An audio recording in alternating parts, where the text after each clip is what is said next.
Hey everyone, I'm Megan Teets, and this is Sorta Awesome.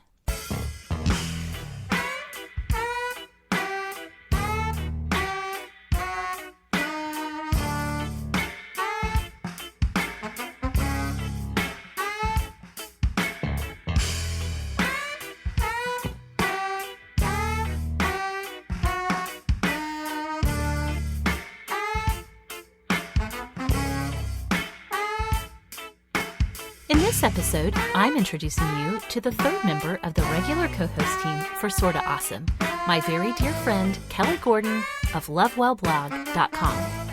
Today, Kelly explains how she became the voice in the ear of local news anchors, as well as her secret to perfect meatloaf every time. Later, I ask her what one thing she's always talking about, and her answer is so surprising I literally laughed out loud. All of that and more, plus our Awesome of the Week, coming right up on episode 2 of the Sorta Awesome podcast. Hi, Kelly. How are you? I am so good. It is so good to be here with you, Megan. Yes, I'm so excited. I am so excited we are finally sitting down and recording this first show together. I am too. And I just am a little giddy, honestly, Yay! to see all of the magic that you've already come up with. So I can't wait for it to finally hit. Yes. It needs to go to iTunes and then the magic can be spread to the world. That's right. Yes. Okay. Well, just to give everybody a little bit of context, I have known Kelly through blogging for a long time. I'm trying to do the math in my head. Like the dinosaur age. I know, yes. In blogging years. Okay, so I started blogging in 2006. I feel like I have known you through blogging, I feel like at least since 2007. Does that sound right? That's when I started blogging, and I was probably commenting on your blog before that, because it was probably 2006 when I discovered the world of blogging. Yes. And that there was this whole community that was forming out there. So I read blogs for a while and commented on them before I started my own. Do you realize, as you're saying that, I'm like, that was almost 10 years ago. What? No, it wasn't. I cannot even deal with that. Was Eliza born? Do you remember if Eliza was born when you started reading? I do feel like she was, but like a toddler, like a baby. Okay. Yeah. Okay. So anyway, I have known Kelly through blogging for a very long time. We have traveled in the same blogging circles for many years and have gotten to know each other through our writing and those types of things, and have gotten to develop an even deeper friendship offline. And truly, Kelly is one of those big sister I never had people in my life. I am always looking to her for advice and hand holding and hair petting of various natures and for various reasons. So anyway. And a lot of kindred spiritness. Yes. Kelly is also an ENFP. Like I am. And she's also married to a very strong, definitive INTJ, like I am. So Kelly and I have lots and lots of conversations about relationship dynamics and how personality affects this and that. So we will probably in the future completely geek out on personality stuff with you all. So I hope so. Be prepared for that. Kelly, I know I can always go to her with any kind of personality stuff, not just related to our type and our husband's type, but we both just are pretty fascinated by that. I think it's part of the ENFP thing, I think, right? Yeah, I think so. And just being fascinated by all of life's little quirks and beauties and really diving into it when you have the chance. So it's been a fun journey, and I've loved walking that road with you. Yes. Okay, so we are actually going to just go ahead and get started on our first episode together. So excited. So we're going to start, as we start every episode, with sharing our Awesome of the Week. I know Kelly has something that she has brought. I'm gonna throw mine out there first because I feel like Kelly's is probably better than mine this week. I doubt it. Yeah, we'll see. This is the first time. I'm very nervous. My hands are shaking. Oh goodness. No need to never stress over the awesome because that's what makes it awesome. Yeah. Okay, so my Awesome of the Week is actually that last week I got a new box from Stitch Fix. Have you done Stitch Fix? I can't remember. I have not done Stitch Fix. Okay, but I'm super familiar with the concept. Yes. I mean, it's pretty well known in the blogging world, especially in this sort of mom blog world in which we travel. So this was probably I'm thinking back. I think this might have been my 4th Stitch Fix box. I'm thinking, yeah. So I had seen bloggers talk about it for months and months and months before I decided to try it. I was a little skeptical, to be honest, because first of all, I'd heard that the prices were a little bit more than maybe I'm used to spending on clothes. Let's be honest. I am such a tightwad when it comes to clothing for myself. And I think growing up with, there was 4 kids in my family when I was growing up, and my mom was a super bargain shopper.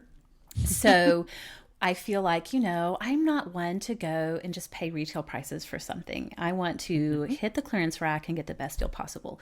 So I was skeptical about that. And then I was also a little skeptical because I know, I just had read on their website a lot of information, their FAQs and stuff, and I knew that they only go up to size 14 in their sizing, and I was like, oh yeah, that's where I am, and it's just a really hard body size to fit. But I have to say, every single time I have gotten a fix, I have been completely wowed by how on the money they were with what they sent. Awesome. And so you like your new box? I like it. Now, I do have to say, I only kept one thing, which that sounds funny. I'm so excited. It was my awesome of the week. I got one thing. But for each of the things, there was each piece that I ended up sending back. One of them, they always send a little accessory, which I don't know. I could probably ask them not to send accessories, but I'm always hopeful that next time they're going to send just the right thing. Right. But this time they sent a necklace that was really beautiful, but it was like a really delicate dangly chain. Okay. And I was like, that would last 2 seconds with my toddlers and it would be destroyed. So, and then the other things, they sent a pair of jeans, and bless it, I do need to put back in my notes. That's one thing I do love about Stitch Fix is you leave notes for your stylist, and they really, truly, or I feel like they really, truly do listen to what you're telling them. Jeans are super hard for me, and I don't even wear jeans that much. Everybody. Yeah. They always have great brands and really cute things, but I just don't wear jeans very often. So that was kind of oh shoot, that was my fault. I forgot to stick a note in that said no jeans, please. One was a dress that I ended up sending back that was darling, and it was completely my style, but it was just a smidge too small. Okay. Another one was a top that was really cute, but it was plaid, and I have a lot of plaid in my closet already. Yeah. But so I ended up keeping this really gorgeous, really rich blue. I feel like there should be if I was a fashion blogger, maybe I would have the vocabulary to describe this blue, but it was really, really pretty blue dolman top, which I have never tried a dolman top on. On the rack, I was feeling I don't know. Okay, I know that term, but describe it for me. What is a dolman top? Okay, first of all, I'm going to leave a visual in the show notes because I will destroy this explanation. But so it's a casual type, and it's kind of slouchy, and then it has, and I'm showing you, Kelly and I are watching each other, we're talking to each other on Skype right now, so I'm showing her, but it kind of has this extra material. Kind of a drapey? Yeah, a drapey? Yes, drapey under the arms. It's just a really relaxed fit. And it was beautiful, and as soon as I put it on, I was like, this is totally a keeper. So even though I only ended up keeping one thing, there's something that just about the surprise of here's a box of clothes that I get to try on. And try on in your home. In my home. At a time when no one's bothering you. So you don't have to do it in a changing room where you're get down, don't touch it, don't crawl under there. Right. Yes, don't touch that. Don't lick that. Get it out of your mouth. Kelly Kelly has 4 kids like I do, and is familiar with the struggle of trying to shop for clothes for yourself with your children along. So anyway, that was my awesome of the week. I love Stitch Fix. Another thing about Stitch Fix too is that they just now have come out with a petite line and also maternity. You're kidding. You can now do your maternity shopping through Stitch Fix. Genius. That is absolutely genius of them. Yes, I am super thrilled for them that they are doing that. I don't know that I will ever use the maternity shopping service, as I don't think you will. Fingers crossed, right? Yeah, we're not going to go that direction. Yes. But that's super smart for them because they know their audience, right? They do, yes. And I do feel like a lot of younger than us women use Stitch Fix. And so that's definitely a great ad for them. I did email to ask them, I love that you expanded into petite and maternity. Do you think you'll be expanding into plus sizes anytime soon? They said it's something that they're constantly working on. They don't have a timeline that they could give specifically right now, but that's something they are very aware of, and they're working with their sources. So I'm hopeful that sometime that they'll bump out into plus sizes as well. So right. Anyway, I loved it. I got new clothes. I got a new top, and it's beautiful, and it makes me happy every time I look at it and every time I put it on. So And awesome. I bet it's something that you probably would not have picked out if you were in a store. And I think that's what Stitch Fix does to people. It kind of pushes you outside of maybe your normal comfort zone. It really does. And I do have to say, I have heard people say, ugh, I didn't like Stitch Fix. I felt like they totally missed my style. I have to say this. When you sign up for Stitch Fix, they take you through this process where they kind of like give you sample outfits. Like, how would you rate this? How willing, how much does this match your personal style? Those types of things. And that's helpful. But I think what has really made the difference for me is I have a really, I'm super active on Pinterest and pinning to my own personal style board. Okay. I basically only use Pinterest now for recipes and clothes. Hey, you just have prioritized. That's what you've done. I have. Specialized. Yes, I have curated my Pinterest time down to 2 priorities for me. But I really do very often pin to my Pinterest style board. That link is in my Stitch Fix profile, and all of my stylists so far, that you get a little card with their explanation of why they picked what they did. You get a styling card where they give you visual ideas of how to style each piece. I love it. It's so helpful. I actually keep the styling cards just because their ideas are super cute, and you can I guess in my mind just sort of like think, okay, I'm not keeping this particular piece, but I have something similar in my closet and I could totally style it this way. So I feel like I'm sort of cheating the system a little bit, like I'm getting like real stylists' ideas on how to style different pieces.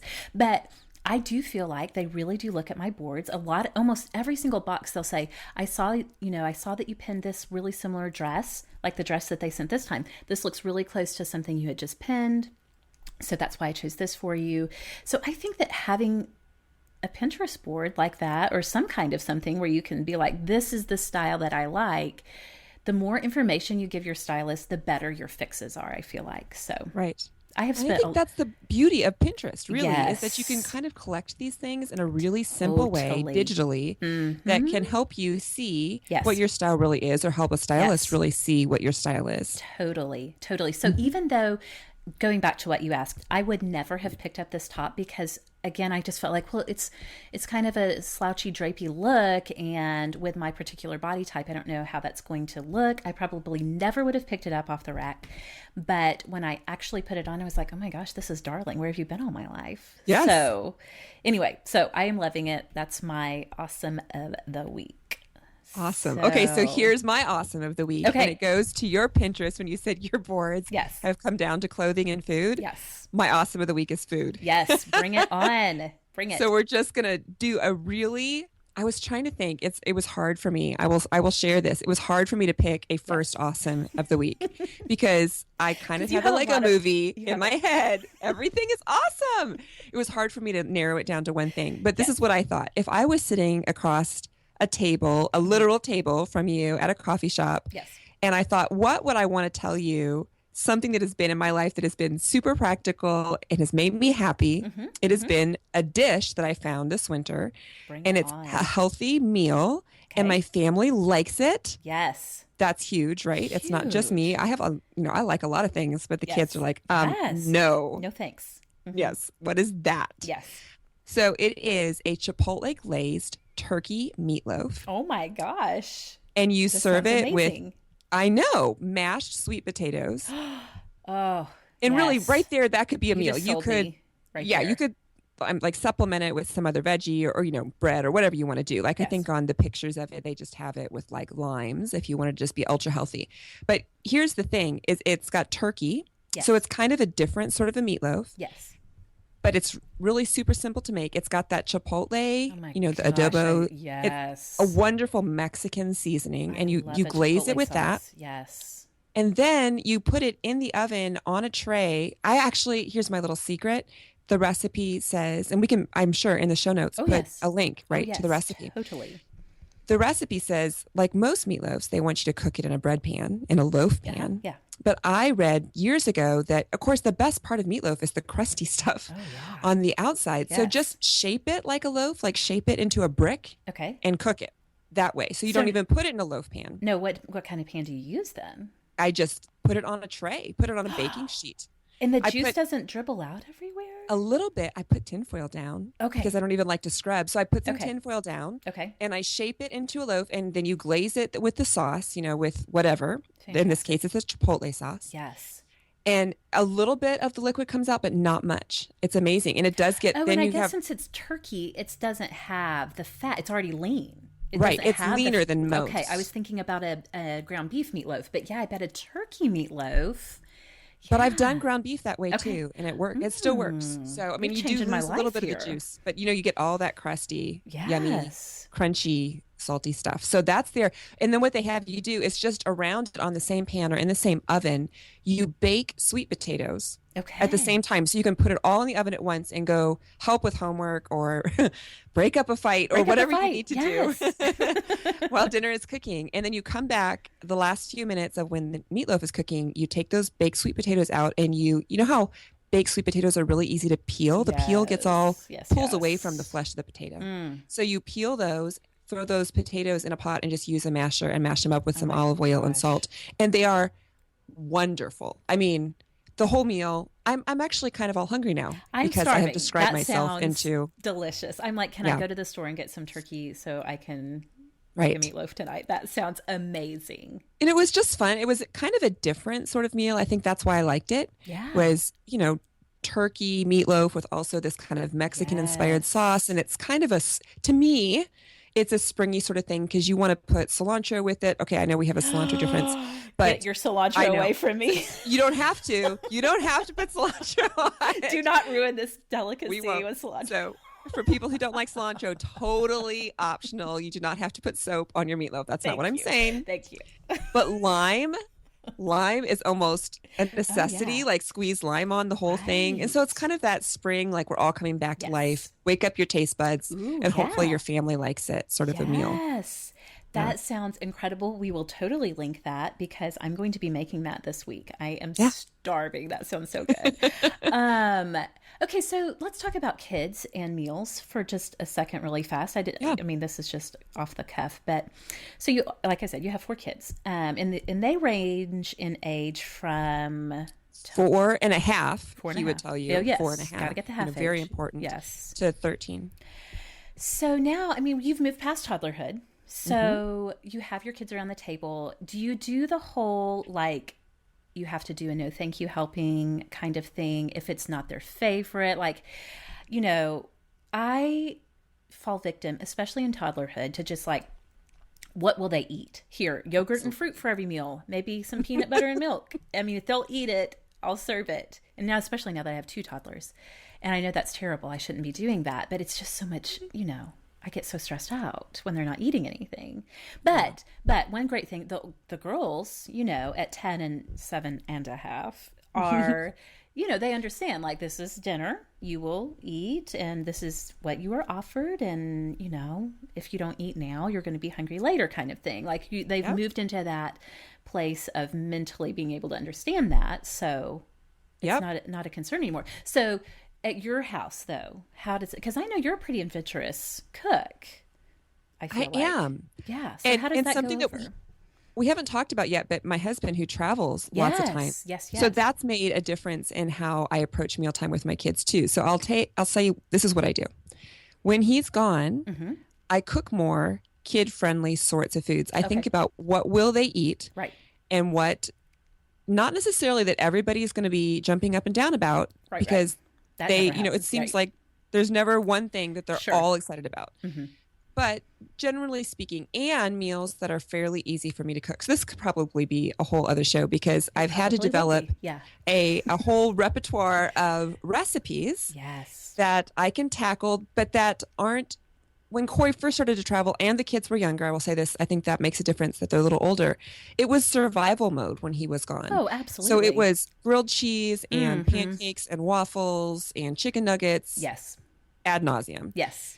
But I got tired of that. And then I thought, this is half of our life at this point. You know, Right. we don't want to be eating this way all the time. So I had to kind of find a compromise. Yes. So the weeks that he's gone, I cook a little bit more kid friendly. Okay. The weeks that he's home, all bets are off as far as they're concerned. And they know that. I've said, I'm not cooking for you anymore. I'm cooking for our whole family. Yes. And to expand your palate beyond just orange foods, Right. which is what they would eat, right? You know, Yes. mac and cheese and Right. Cheetos and all the things that are Yes. orange, Mm-hmm. that are unhealthy. Of course. not yes. carrots so much, although they Not do so like much with the carrots. carrots and the yeah. Right. Mm-hmm. They just happen to be orange. They don't have the soul of orange food that they're looking for.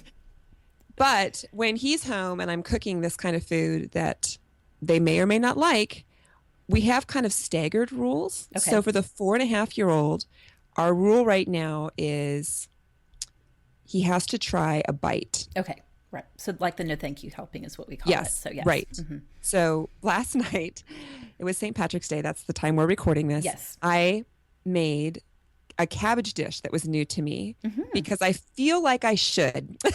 I have It was- Irish in my blood. It was your responsibility, of course. It was right. Yes. And we're not going to eat corned beef. Like that's one, I'm going to draw the line there. Okay. But I was making mashed potatoes and I was like, I should make cabbage. So I made this cabbage dish and that's a whole other topic. But my kids were, let's say, not enthused about the cabbage. Actually, my husband, who will eat almost anything, was not enthused about the cabbage.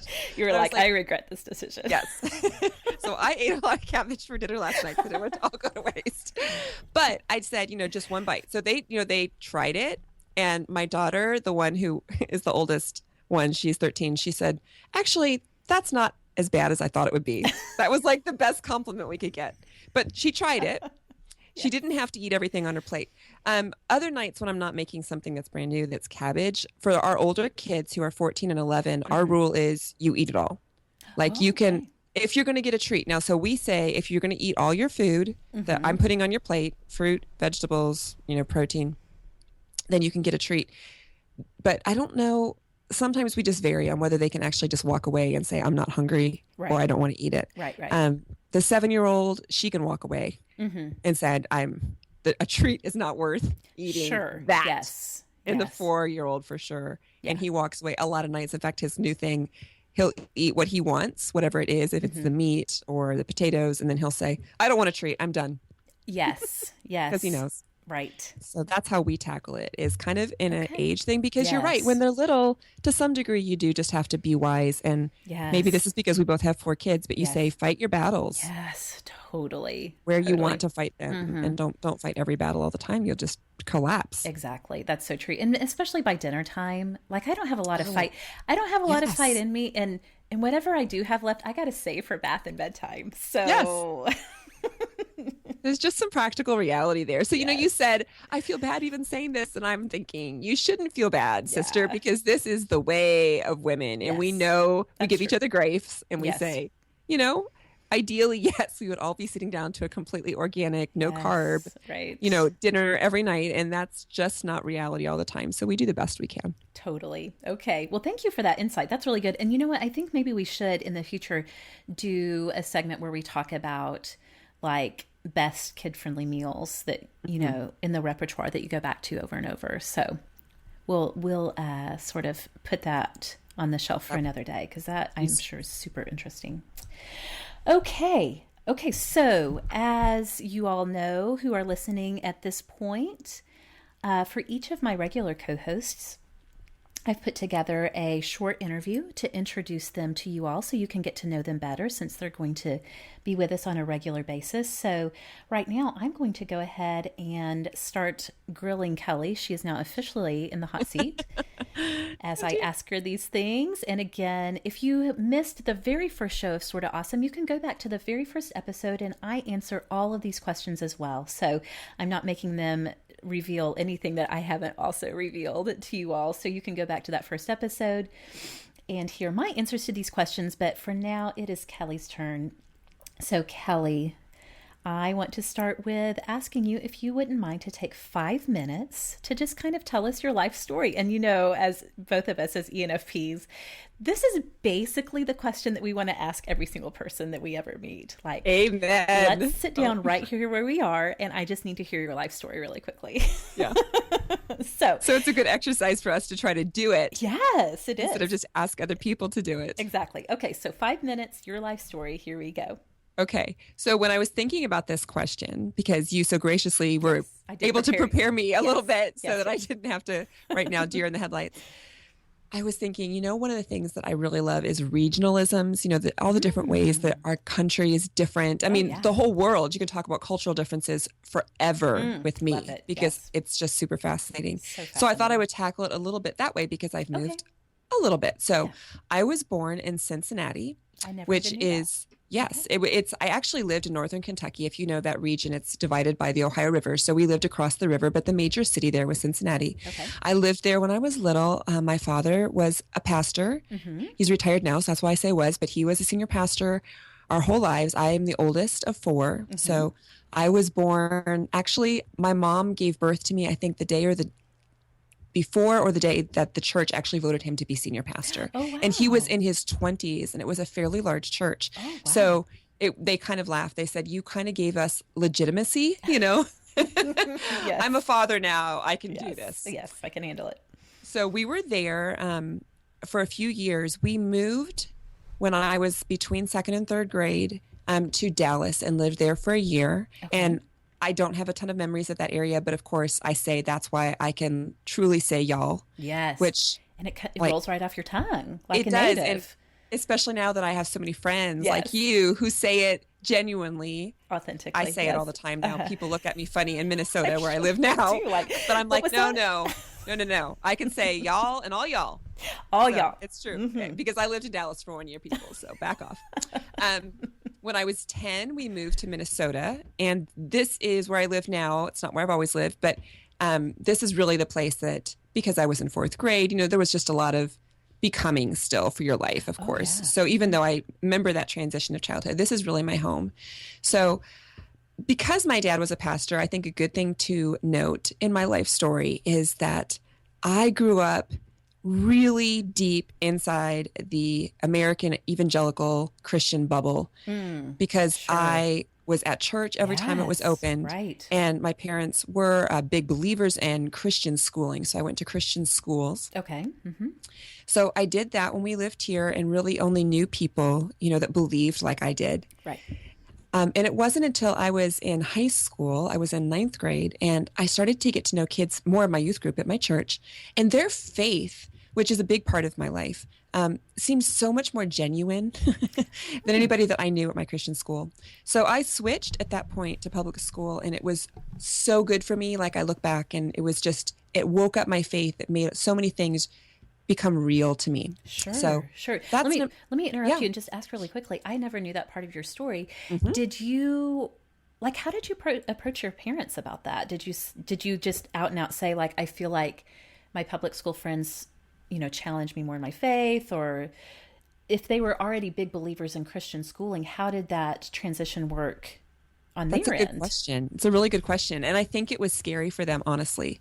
My brother, who is 3 years younger than I, and I both went to them the same year and said, we want out. And the funny thing is that up to that point, of course, the Christian school is a sacrifice for almost any parent who chooses it because it's, there's not transportation's usually not involved. Right. So they were driving us and tuition is expensive. Sure. And so they used to kind of threaten us, as parents do, in a nice way. I mean it in a nice way. But if you don't, do you want to leave the school? Oh no, please don't make me leave the school. Don't make me go to public school with the heathens. With the people who are going to ask me, to do horrible things.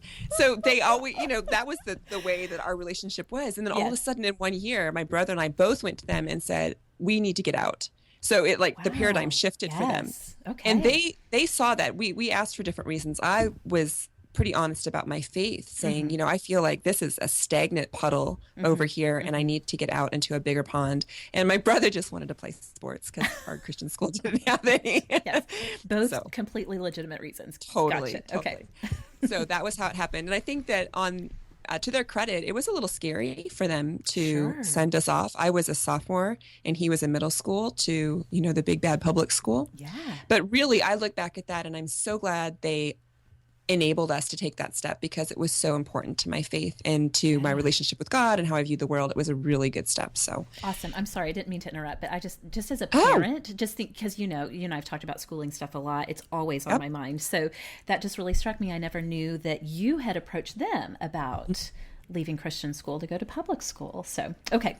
Sorry, didn't mean to get you off track. That's okay. No, it's we can go back because that actually, just seeing that God was bigger than I had imagined and being with people, it was so refreshing to me to be with people who didn't all believe the exact same thing. I was ready to do that, you know?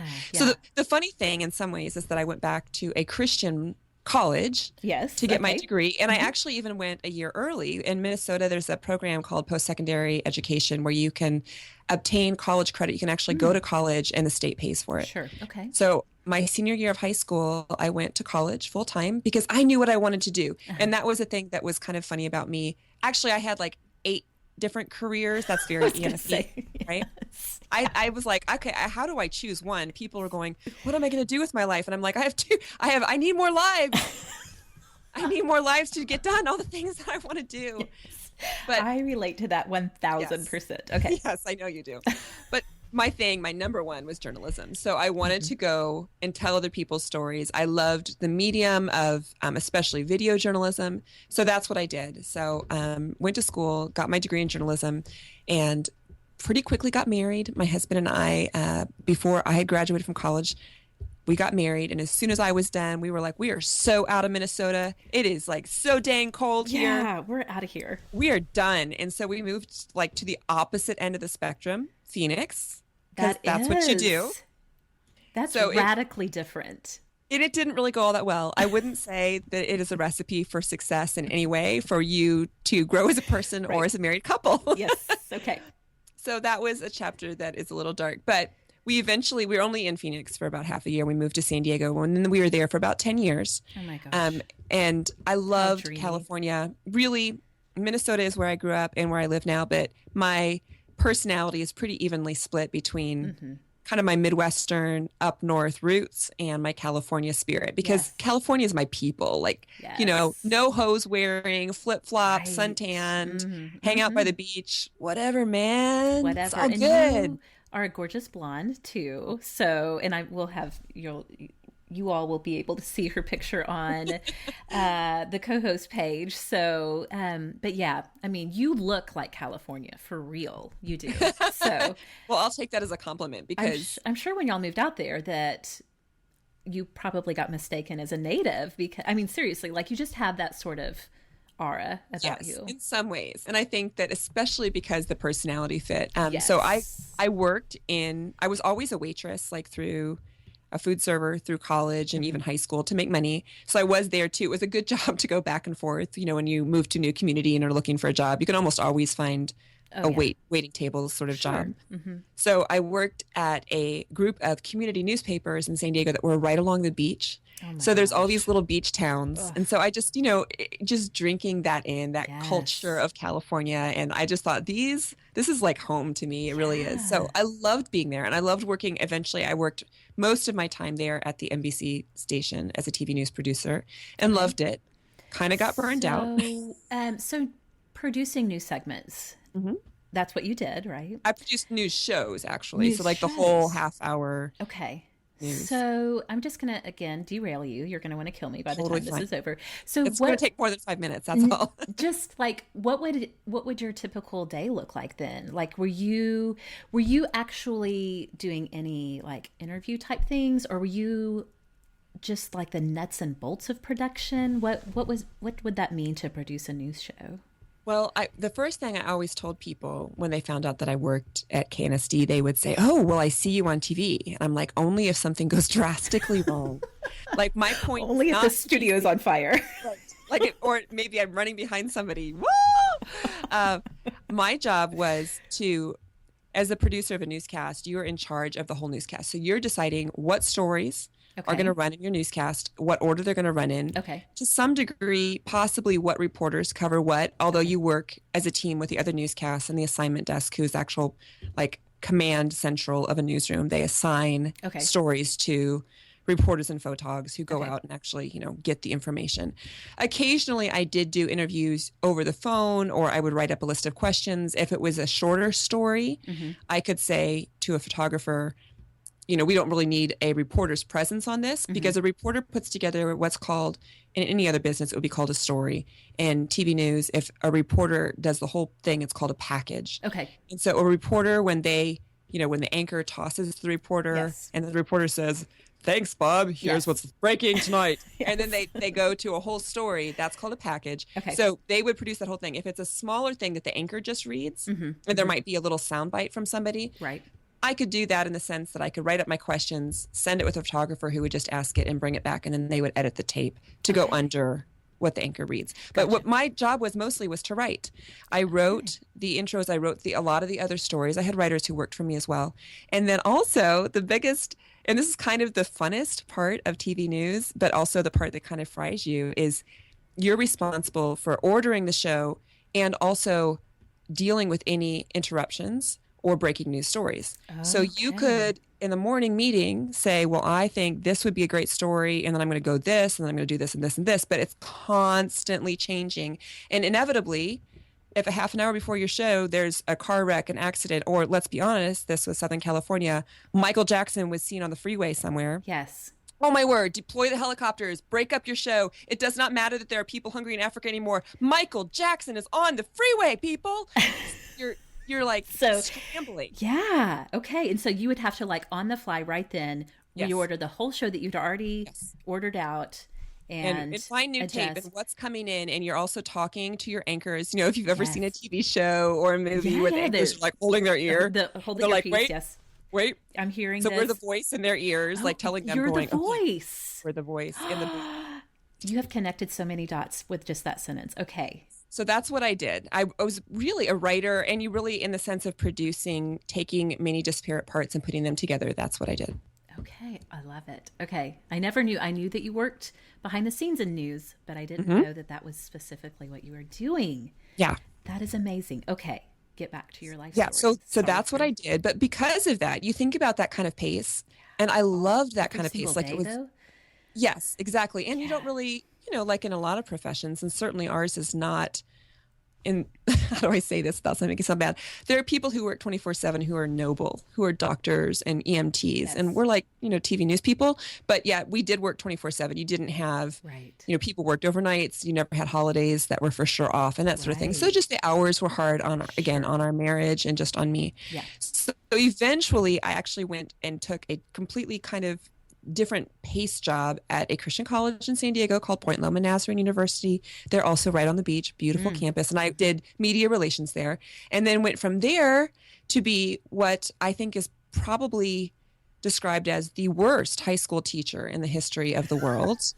You hold that title. Everyone else can relax. Yes, exactly. That is me. For at least a year and a half, I love teenagers. Actually met my husband because we were youth group leaders and thought, how hard can it be? I can teach high school. I know. And it was a high school that was a private high school that actually had media. So I'm teaching media. So I'm like, I'm not responsible for somebody who's actually has to take this skill in the sense of like reading, writing, taking, ACTs. Right. This is an elective. Right. Yes. And I was abominable at it. Like I had no teaching methods, no experience, no curriculum. Oh my word. It was so bad. It was an utter disaster, but it taught me a lot. I'm a better person today than I used to be, really. I mean, and I did have fun, and I had some amazing students. And so it wasn't like it was a total disaster, but there were some very trying moments, let's just say. So at that point, something happened that really changed the trajectory of our lives, and it was something that we had not really pursued, and that was I got pregnant.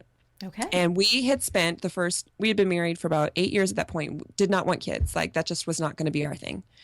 Whoa. And then we, as they say, pulled the goalie. Like, well, why not? Let's just see what happens. And boom. And what happened what happens. And so I got pregnant and was very, okay, I guess we're doing this. And Natalie was born.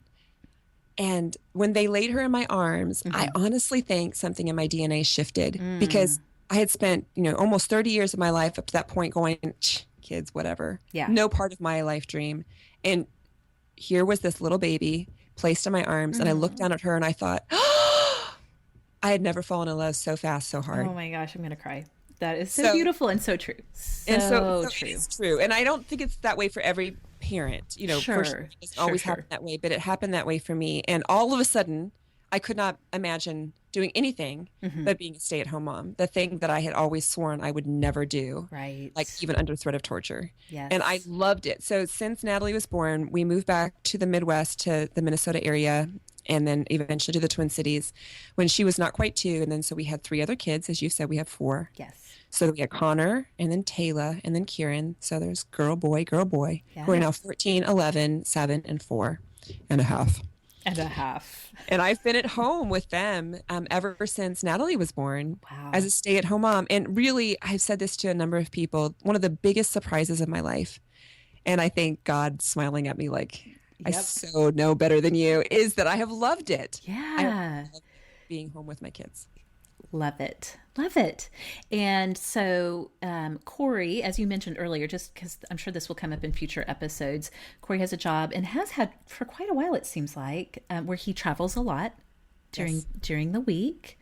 And so that, I'm sure, plays a huge role in just the dynamic around the house. So, yeah, he's always traveled some, but it was probably, I would say, the last 5 or 6 years that it really got to be almost every other week sort of schedule. Right. So and like you said, that's kind of a whole separate show because of what the dynamics of that does to your family and all of that. It does help a lot now that our kids are older, when they're little babies and just so desperate to get a break. And we didn't have family who lived near us at the time. Right. So, you just on your own as a single, I say solo parent, because I have so much respect for my friends who are true single parents. Yes. Who don't even have a spouse to talk to at the end of the day, or worse, have a spouse who wants to yell at them at the end of the day because of, custodial rights and that sort of thing. So, it's not, we're not on that same level, but yet solo parenting requires its own sort of magic. Yeah, definitely. Definitely it does.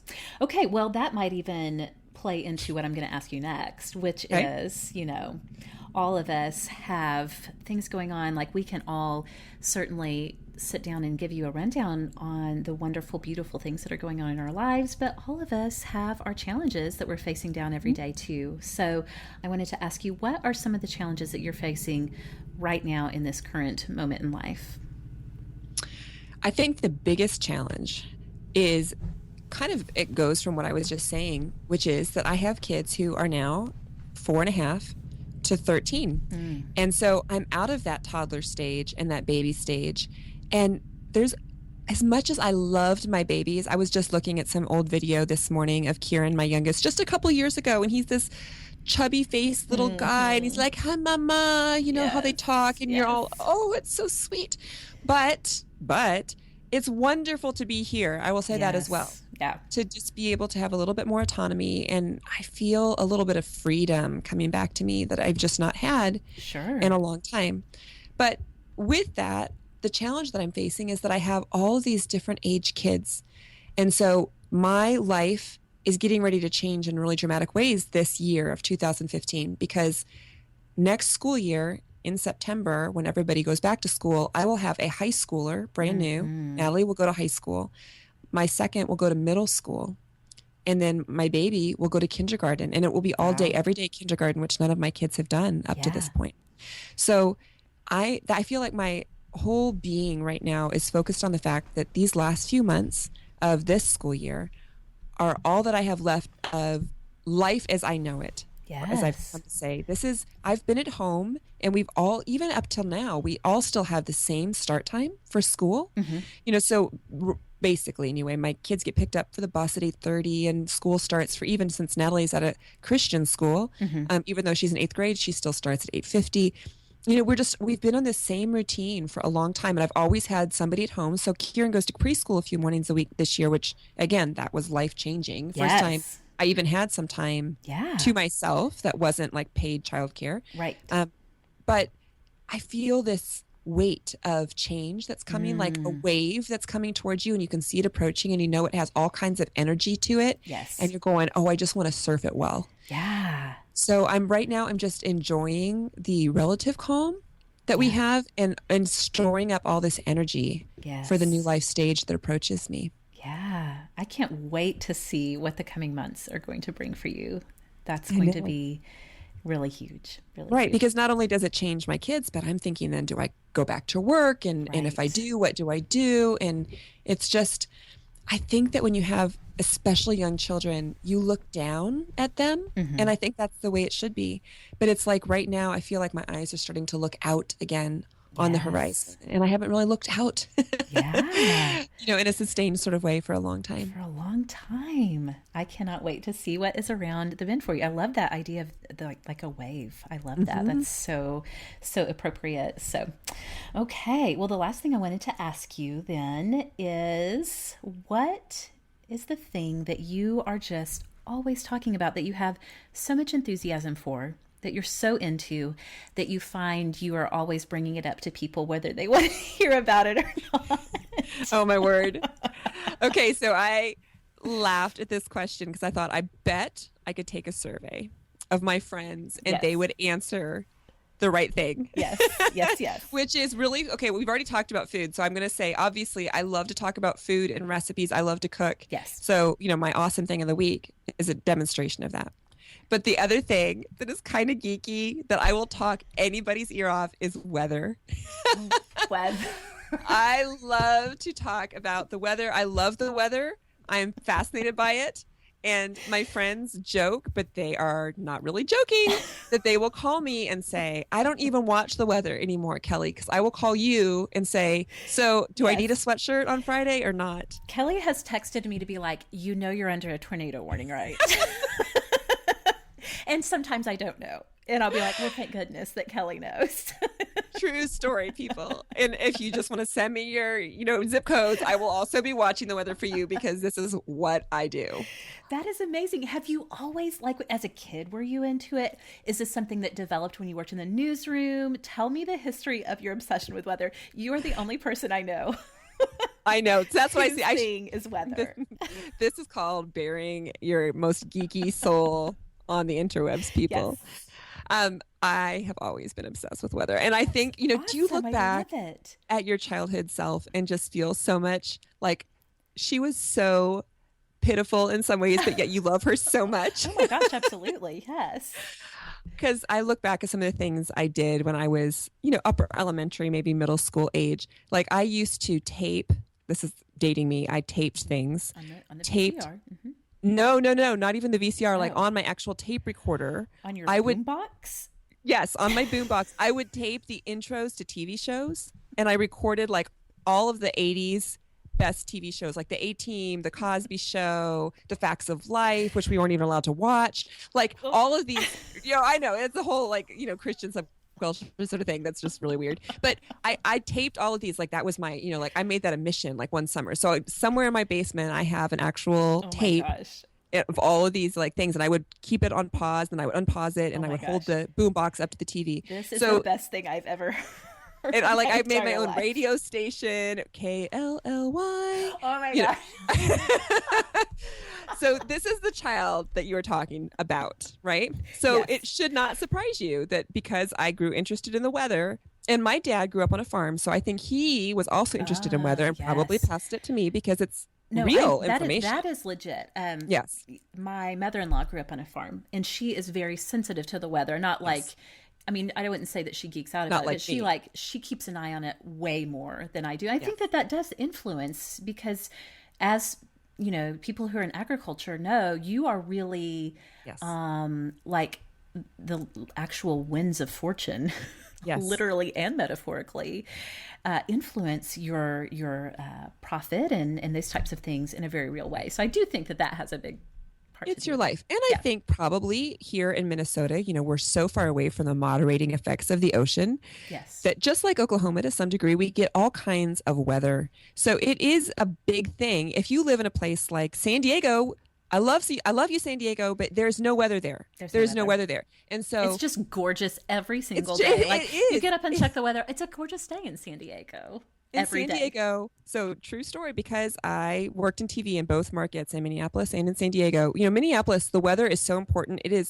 We can put a commercial break in the middle of the weather because people will stay tuned to find out what else is happening. There's so much news to report. Right. In San Diego, the weather was the very end of the newscast. It got maybe 2 minutes on a very good day. Lots of times it was 20 seconds because I'd say, Joe, and we had at the time, the only meteorologist in San Diego worked at our station, like a real licensed, I went to school for this meteorologist, not just a cute person. Not the cute weather girl. Yeah, not the cute weather girl. And I'd say, I'm sorry, I feel for you. I mean, I am a weather geek. I would sit in his little office and we would talk weather. And I'd say, but how long does it take to say sunny and 70 the rest of the week? See you tomorrow, folks. Yes. That's all it is. That's all it is. Right. But here in the Midwest, it's important and it's always changing and it's dramatic. It's dramatic. Well, I don't know if Corey's told you this. I know he spent some time in Oklahoma City. In Oklahoma City, like the weather is the thing. Yeah. Like we don't have cable anymore. I don't really watch TV, but just growing up here, like everything leads with the weather. And when we have storms, even when I was growing up, it used to just be tornadoes, but now it's even thunderstorms, or, if we're going to have a big snow event, like network TV shuts down, they stay on local coverage. Yep. It is a thing in Oklahoma City, in Oklahoma. Yes. So I can only imagine that you would be like completely just like, I'm looking at your face right now and you're just beaming thinking about it. I am. I really am. And I will say this is true. I kind of moved back to the Midwest from San Diego because it was I needed more weather. I needed more going on. So I regret that decision about this time of year. I'm like, actually 70 and sunny, Kelly, was really nice. It's really not something you want to leave. Yeah. It did get kind of boring. And as a kid, I remember a summer where I kept my own weather stats all the time. And I would call the airport weather line to get the official weather. Mm-hmm. And I would record it in my notebook. And they didn't report, relative humidity back then. Uh-huh. And I needed that for my own little brainiac mind. And so I would wait. They would say, if you have further questions, please wait on the line. And I would end up with somebody at the airport who took the weather. And I'd be like, every day, so what was the relative humidity today? And then I would record it. And after about a month of that, they started to report the relative humidity on the actual line. Oh my gosh. So I think I may have actually changed the course of weather in Minnesota. Did change the course of weather in Minnesota single-handedly. That completely redeems your short stint as the worst high school teacher in the history of life. I would like to think so. Yeah. That's what I will talk about. I could talk about it forever to anybody. That's fantastic. And I just love to find out what your weather is today and all of it. It's amazing. I love it. You're, like I said, you are the only person I know with that much enthusiasm for it. And it like inspires me to be like, I should know what's going on with the weather in Oklahoma City. You don't need to. I'll cover that for you. You tell me what I should be watching. There's so many things that I don't know. Apparently my brain has this big slice out of it for weather, and I need other people to tell me. So we should just all specialize. We should. I will specialize in Netflix and binge watching shows, and you will cover us on the weather. And I'll alert you if you're binge watching that you maybe need to go to the basement. Because there is Megan, turn off Netflix and go downstairs. There's an F4 tornado headed towards you, Megan. I love it. Oh my gosh. Okay, well, I could keep talking forever, as can you. I'm sure we could do this all day, but we are going to have to go ahead and wrap it up. We have reached the end of our time for today, but really, Kelly, I am so looking forward to getting to have you on here on a regular basis. Looking forward to the Kelly shows. You and I have talked about, and I've talked about too in the intro of this show, that a big part of our show is going to be answering listener questions. Do you feel like there's, and I'm really putting you on the spot at this moment, but do you feel like there's certain categories that you can really speak to? I mean, weather, obviously, obviously, but other sort of general categories that you really do like to speak to, or that people could sort of direct their questions, like their Kelly questions, towards. I would say the things that interest me. Mm-hmm. So maybe those are the things just because I've lived my life with these interests, you know, Yes. are food. I love to talk about Okay. food. Right. I obviously do love to talk about weather, but you know, I love social media. Ooh, I okay, love good. Mm-hmm. teenagers. Yes. So I'm kind of excited to have a real one in my house now and Yes. see how that goes parenting, because I know how to relate to them as a youth leader, but now I'm Right. the mom. Yes. Yeah. So that I love to talk about child rearing in general, Okay. because I've done it for a lot of my life. Yes. So I don't Many by any years. means think that I have like the lock answer on anything. But all of those things and just relationships, like we've talked about, personality things, I think are Yes. so interesting Yeah. when you factor that into how to get along with people. So really, you know, I think that's part of the ENFP magic. I could talk about Yes. anything and be really happy about it. Yes, me too. Awesome. And that's why I think this podcast, you and I, has gone the longest of all of them so far. I'm so sorry. I No, know. I love it. That's It won't happen all the time. I will try to be I don't know. not Let's loquacious. don't make promises we can't keep. Yeah. Okay. I'll go with that. Okay, so I'm going to let you go ahead and go and get back to your day. But thank you so much for taking time to sit down and get our first episode done. We have lots of shows to come where we're going to be rocking that ENFP magic. So, Yep. okay, well, I hope you have a great rest of your day. Thank Talk you. to you later. We will. Okay. Bye. Bye.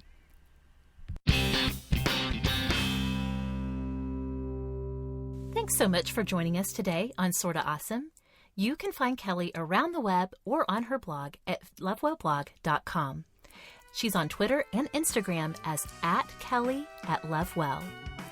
Just as a reminder, you can head on over to sortaawesomemegan.tumblr.com for today's show notes, which include pictures and links from today's discussion.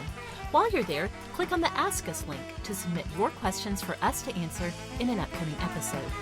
You can follow the Tumblr for updates on the show or sign up for the mailing list at tinyletter.com/sortaawesome. I have to give a shout out to the band Prager for allowing us to use the song Strut for our in and out music. You can find out more about Prager's nasty beats and pretty chords at pragermusic.com. I'll meet you back here next time as we discover, explore, and discuss all the things that make life sorta amazingly awesome.